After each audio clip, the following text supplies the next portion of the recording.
The galaxy had seen great fleets before, but nothing like what appeared that day when the Council Summit was called to order. The Great Hall was alive with tension and layered light as envoys and rulers gathered on their hovering thrones, each waiting to hear the next boast or the next warning. The alien Empress sat on her carved obsidian seat, her golden crown reflecting the glow of the star projectors. She ruled by fear, and had always ruled by surprise. Her legions moved like firestorms, and her rivals trembled before her banners. She believed her dominance was eternal until the humans walked into the chamber with calm steps, and a silence that cut deeper than any speech. At first the delegates thought Earth was only showing numbers, the kind of parade others gave when they wanted to impress. But then the human admiral lifted his hand, and a command signal spread across the council screens, and the black void above the summit chamber filled with images that made every eye widen. As one by one and then by tens and then by hundreds, colossal shapes emerged from slipstream gates. 2,000 supercarriers, each larger than the proudest fortress ship ever built. They moved with steady precision in perfect lines, their armored hulls glinting like mountain faces under cold light, their engines burning with quiet fire. No noise, no flare, just the raw fact of their existence. The Empress felt her breath catch, though she would never show it in front of her rivals. Heat climbed in her chest like a storm, because for centuries her empire had been the measure of power, and now the humans had uncoiled a secret they had hidden while pretending weakness. The council chamber erupted with voices, some shouting in awe, some in fear, some whispering that the balance of the stars had broken. The Empress gripped her throne rail and her nails dug into the carved stone, because she knew that if the galaxy turned toward these human giants, her own reign would fracture. The human admiral spoke then, his voice even and calm. His name was Cole, his uniform simple compared to the jeweled robes around him. He said the carriers were not weapons of conquest, but guardians of peace. He said humanity had bled too often under other flags and had built these ships to make sure no world would face chains again. His words were measured and his tone was quiet, but the weight behind them was heavier than any roar, and that calmness made the Empress believe there was even more hidden beyond what they showed. Her advisors leaned forward, whispering in her ears, demanding permission to test the humans, demanding strategies to uncover the shipyards that could have birthed such giants. But the Empress raised her hand to silence them. She would not show desperation, she would not reveal that she felt a flicker of fear. Instead, she let anger sharpen her features. She declared that humans were liars, weaving illusions of strength to mask weakness, and she promised the chamber that her empire would tear away the veil and show the truth. Cole did not answer her insult. He only inclined his head as if her rage were nothing but a gust of wind. His calm stung her pride deeper than open defiance. She saw the eyes of the delegates watching him, not her, and that wounded her more than the carriers themselves because she ruled through fear. And here was a man who commanded by quiet certainty, and that was a power she did not understand. As the summit closed and the images of the 2,000 supercarriers faded from the vaulted screens, the Empress sat with fury boiling inside her. She knew the galaxy would talk about this day for centuries. She knew whispers would carry the number 2,000 into every hall, every port, every barracks. The human fleet had stolen the fire of fear that once belonged to her. She swore to herself that night that she would not allow the humans to stand unchallenged. She would test their steel. She would search for the cracks in their armor. And when she found them, she would grind their carriers into ashes, but deep in her chest, where pride would not admit it, she felt the tremor of doubt because something in Cole's calm eyes told her that humanity had planned for this moment for a very long time. Whispers spread through the galaxy like fire racing through dry grass, and every station, port, and market was alive with only one question. How could humans build such monsters in silence? Where had they hidden the furnaces, the ore, the yards, the crews, and how had no spy, no smuggler, no scout ever carried a whisper of it?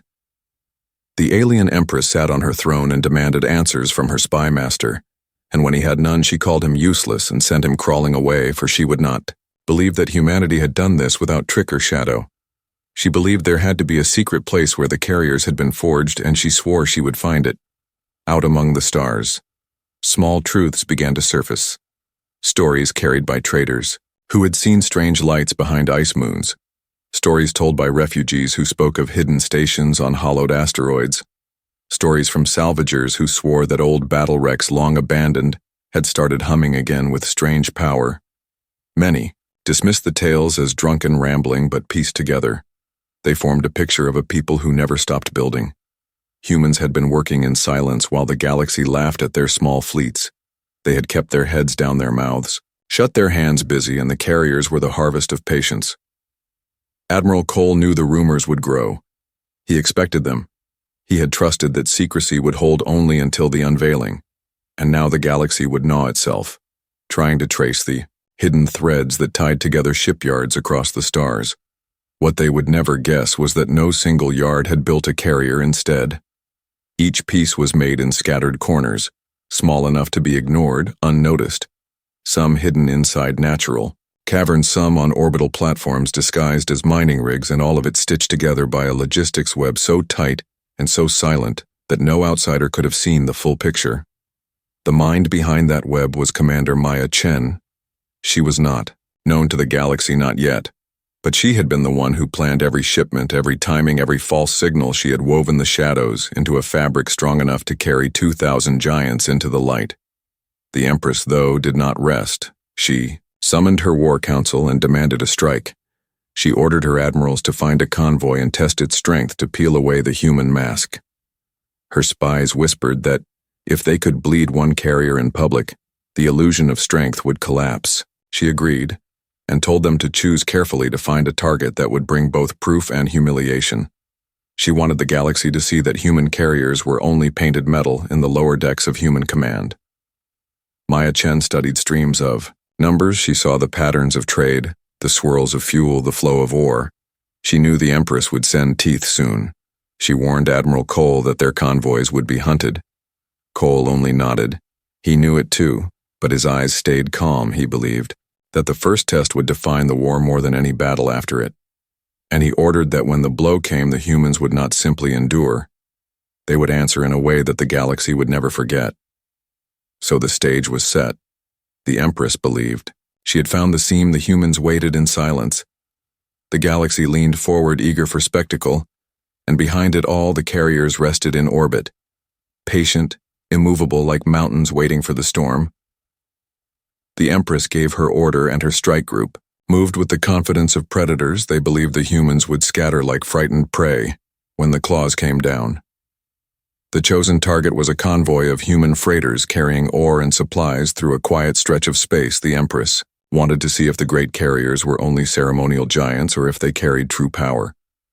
Her captains laughed and sharpened their blades, promising her they would return with wreckage and prisoners to parade before the council.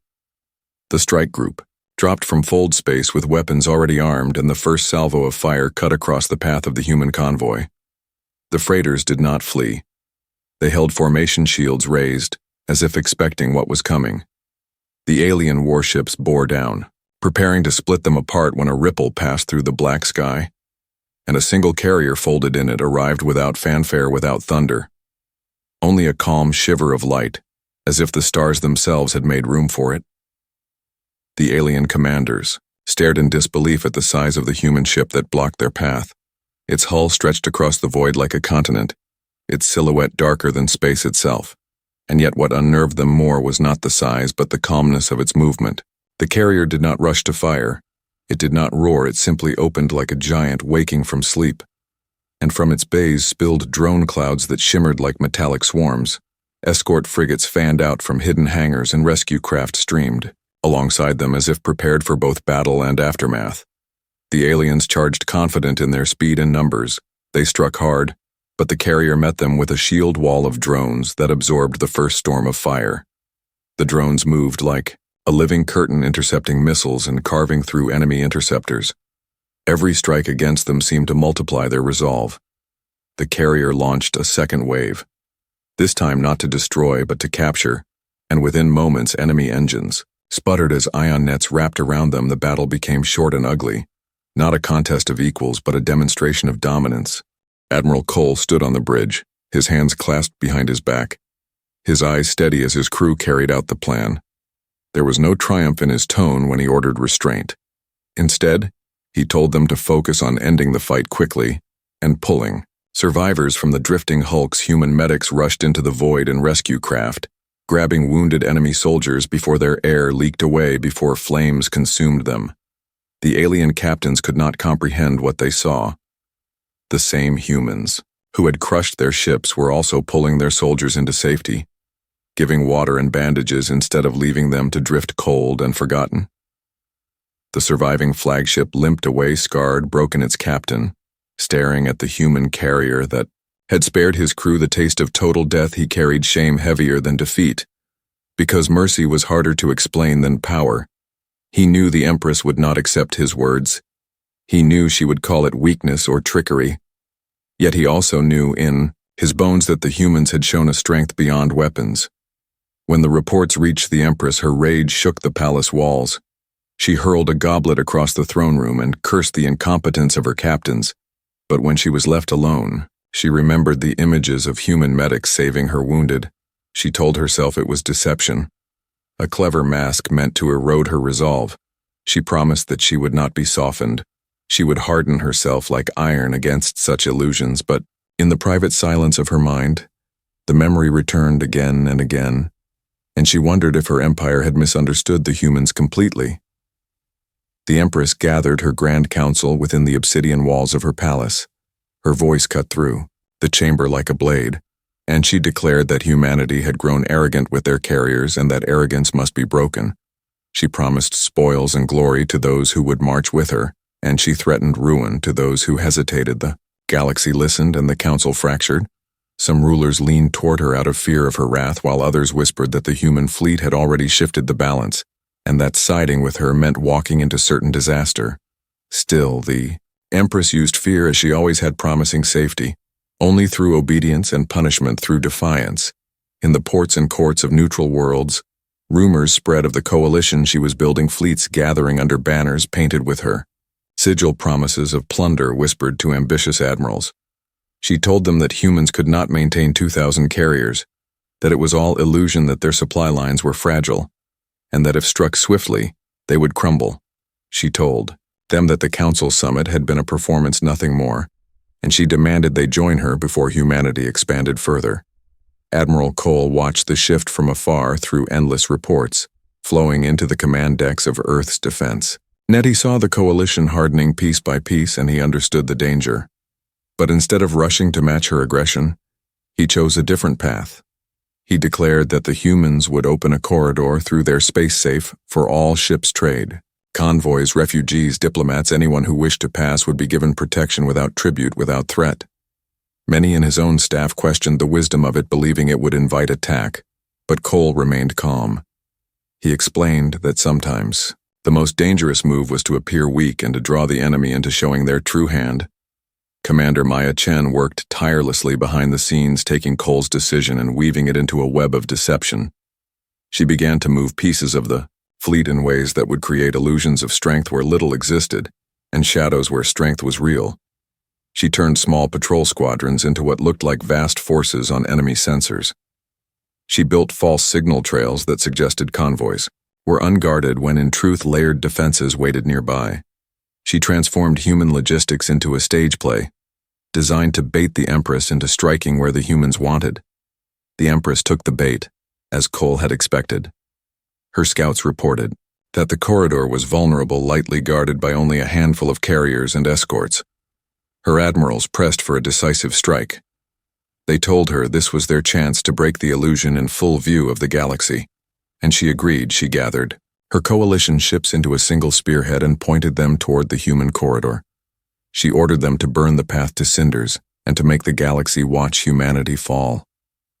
Throughout the neutral sectors, whispers turned to anticipation traders, and mercenaries passed news from port to port that the Empress was preparing to test the human wall. The galaxy leaned forward, eager to see the truth revealed. Either the carriers were invincible, or they were paper giants, and soon everyone would know. The corridor became more than a passage of trade. It became a stage for a confrontation that would decide how the stars themselves would bend. Cole stood in the dim light of his flagship bridge, his officers tense around him, but his own eyes steady. He told them this was not about winning glory. It was about controlling the story. The Empress wanted the galaxy to see humans bleed, so humanity would show the galaxy a different truth, not of conquest, but of resolve, not of fear, but of restraint. His words sank deep into his crew, and they prepared to face what was coming, knowing that history would remember not only the battle but the way it was fought. And so the trap was set. The Empress and her coalition bearing down with hunger in their eyes, the humans holding open a corridor that looked like weakness, but was in fact a careful snare. And in the silence before the storm, the fate of the galaxy balanced on the edge of choices made by a furious ruler and a calm admiral. The coalition moved like a storm across the stars' fleets from many worlds bound together by fear and greed, their banners fluttering across the void as they closed in on the human corridor. They expected a quick slaughter. They expected to tear apart the fragile escort that guarded the trade lanes and to scatter the myth of the supercarriers into dust. The Empress sat in her command chamber wrapped in silk and steel. Her eyes burning with the hunger of victory, she wanted to see the humans humbled on every broadcast across every channel. She wanted the galaxy to remember her as the ruler who broke Earth. When the first coalition ships crossed into the corridor, they found not an empty path, but a layered defense unlike anything they had prepared for. Drones and decoys rose from hidden points in the dark, forming waves of shields and screens. Carriers folded into position, not with reckless haste, but with precise timing, as if every move had been practiced 1,000 times. The human formation did not rush to attack, they held back. They let the coalition press deeper into the trap. The Empress's captains roared with triumph, believing the humans were too slow to strike. But then the trap closed with iron jaws. Missiles launched in perfect arcs, interceptors danced between enemy hulls, drone swarms fractured the coalition lines. Yet even in the storm of fire, the humans did not strike to annihilate. They aimed to disable. They crippled engines and weapons. They scattered communications. The coalition fleets that had come in believing they would show power were suddenly stripped of control, their formations collapsing into confusion and chaos. It was not a battle of brute strength. It was a battle of patience and precision, the kind that broke morale more deeply than fire alone. And then the moment that changed everything arrived. A royal cruiser bearing the Empress's niece was caught in the storm. A piece of wreckage torn from a dying frigate slammed into the cruiser's hull and tore through its engines. Flames licked across its decks and gravity pulled it toward the surface of a nearby world. Panic erupted in the Empress's command chamber. Her officers shouted to pull it back. Her admirals screamed to divert forces, but they were too far. The niece and her retinue were seconds from being consumed. Admiral Cole stood on the bridge of his flagship when the distress beacon sounded. He did not hesitate. He ordered his carriers to form a rescue net. Drones and tugs surged forward, weaving magnetic lines that caught the falling cruiser. They strained against the pull of gravity, their hulls heating and bending under the stress. Other carriers slid into place, shielding the crippled vessel from further strikes. Their armored sides taking burns and impacts meant for the royal cruiser. Live feeds from the battlefield broadcast the sight across the galaxy, and every watching world saw human ships protecting the blood of their greatest enemy with their own bodies. The coalition forces faltered. Their admirals stared in disbelief. Their soldiers whispered that no empire would do such a thing, that no ruler would risk their fleet for the kin of their sworn foe. The Empress herself felt her throat tighten. She wanted to call it weakness, but the images were undeniable. Her niece lived because human crews bled to keep her alive. The battle ended not with the annihilation the Empress had planned, but with silence. The coalition ships disengaged, broken, scattered and confused. The humans did not pursue. They held the corridor steady and allowed the survivors to limp away. The feeds showed crippled carriers blackened by fire, still standing like mountains while their rescue craft carried wounded enemy soldiers to safety. Across the galaxy, stories began to spread faster than fire. Not of human brutality, but of human mercy. Not of weakness, but of strength. So absolute, it could choose restraint. Merchants spoke of the corridor as the safest place. In space, refugees whispered that humanity guarded even those who came to kill them. And young officers in distant fleets began to question whether loyalty to the Empress meant defying something greater than fear. The Empress returned to her palace in silence, her coalition shaken her throne, no longer certain, and in her heart, She could not erase the vision of human carriers holding the line not for conquest but for a principle that she could not name, and in that silence, she felt the first cracks forming, not in her empire, but in her own resolve. The Empress paced her chamber, the silence of her palace pressing down like a weight she had returned from the front, and the image of her niece safe in human hands haunted her. Every thought the council tried to speak. Their reports fell flat. She wanted to roar commands to punish the humans, but every word seemed hollow, every gesture empty. She realized that the humans had not only defeated her fleet, but had also won something more subtle. They had won the narrative. They had shown the galaxy a power that was beyond mere weapons, a power that her empire could not understand and that terrified her. She summoned her advisors and demanded answers. She asked how her armies could be scattered by beings they had thought weak, and every explanation felt inadequate. Meanwhile, Admiral Cole reviewed the battlefield from orbit, his eyes scanning endless feeds of sensor logs and tactical summaries. He did not smile at victory for him. It was never about pride. It was about survival and preparation. The Empress would recover, she would rebuild, and when she did, humanity needed to be ready. He ordered the carriers to reposition the fleets into defensive rings to shield the planets and corridors, and he expanded the patrols not to seek out revenge, but to show presence and ensure that no surprise strike could reach the core worlds of humanity. The Supercarriers stood like guardians of a new era, their shadows long across the void, their bays filled with drones and craft ready for any contingency commander. Maya Chen worked tirelessly with engineers and tacticians, refining every protocol, every drill, every calculation. The humans were learning from every engagement. Every misstep of the coalition had been noted and built into simulations and strategies. The corridors were fortified with hidden emplacements. The carriers' drone fleets reprogrammed to act as decoys, as traps, as ambushes. Each step seemed simple, but together, it formed a web that could ensnare the most arrogant of foes the humans were, not merely waiting for the next strike. They were shaping the galaxy to their own rhythm, and no one watching from afar could yet fully grasp the scale of what was happening. The Empress received news that her niece had returned, her ship repaired, and crew intact. The girl spoke of humans tending to the wounded, even offering food and medicine to those who had come to destroy them. The Empress felt a twinge of fear, a new and unwelcome sensation. She had spent centuries mastering control and command, and yet she could not control this feeling. She realized that the humans had power beyond force. They had power to redefine the terms of conflict, to make mercy a weapon and strength a language. Everyone understood. She sat in silence and wondered if she had underestimated them all along. Across neutral space, the tales of human action spread faster than fleets could travel. Traders and refugees carried the word from system to system that humanity was not just a rising power, but a force that moved with purpose and intelligence and morality combined. This sent ripples of uncertainty into other empires. Many began to reconsider alliances.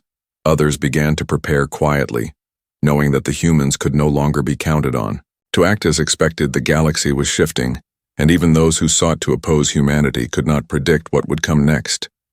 On the bridge of his flagship, Cole watched the distant stars and imagined the battles that would follow, not with hatred, but with strategy. He knew that the Empress would return with fury, and that this time the humans would have to answer not only to fleets, but to the will of countless observers who had begun to doubt the old orders he told his crew to maintain. Vigilance not only of sensors, but of messages and intelligence to prepare for moves not yet made. The Supercarriers were more than ships. They were symbols of what humanity could achieve, and every officer on deck understood that they were part of something larger than a single battle, larger than even the Empress herself. And as the first signals of recovery reached the Empress from her scattered fleets, she realized that the humans had not only endured, they had taught the galaxy a lesson that even she could not ignore. And in the quiet of her palace, she felt the stirrings of doubt, a question that could not be silenced. Could the humans be stopped at all, or had they already become unstoppable in ways she had never imagined? The galaxy held its breath as the Empress rebuilt her fleets. Her rage unbridled but tempered by the memory of defeat, she sent emissaries to allied systems demanding loyalty and support. She drilled her commanders and trained new squadrons, yet everywhere, She saw the shadow of humanity looming 2,000 supercarriers spread across sectors like silent mountains, their presence alone reshaping the way battles would be fought, and every movement of her fleets was tracked by sensors. She could not shake the feeling that no plan she devised could fully match the humans' foresight, and she began to suspect that victory would require more than force. It would require cunning beyond what she had imagined. Admiral Cole stood before the command array on the bridge of his flagship, the stars reflected in the glass of his visor. He did not celebrate the pause in conflict. He did not exult in the retreat of the Empress. He studied her moves as if reading the currents of a storm. He ordered the fleets to maintain distance, to fortify positions, to refine patrol routes, and to keep the corridors open for all travelers. He understood that humanity's greatest advantage was not in striking first, but in patience and in letting the enemy overreach time and again. The supercarriers were more than vessels of war. They were statements of intent that humanity would endure, and that every attack would meet calculation and resilience. In the corridors, trade resumed cautiously. Merchants and diplomats moved under the watchful eye of human escorts. The planets and stations that had once feared invasion now felt the strange security of being under protection that did not come with demands. The humans had shown that power could be exercised without cruelty, and strength could be displayed without domination. And everywhere the stories spread that humans were disciplined and precise, and that they could turn restraint into a weapon sharper than any missile or cannon. And fleets in distant sectors began to model their training after reports of human coordination and tactics. The Empress summoned her council again. Her advisors brought reports of failed strikes, of supplies lost to ambushes, of her own forces scattered and confused. She listened, and her anger boiled hotter than ever. But she realized that the humans were not merely a threat. They were a new standard of warfare that no empire had yet met. She plotted strategies to break them. She considered infiltration, sabotage, intimidation. Yet each plan required that she risk her fleet in ways she had not before, and she saw the caution and preparation of the humans reflected in every movement they made. And she knew that every step against them could be countered with skill and precision. Admiral Chen coordinated fleet exercises that mimicked potential invasion routes. She studied enemy fleet behavior to anticipate their choices, and she trained officers to see the unseen, signals in communications, in supply movements, in patterns of retreat and advance.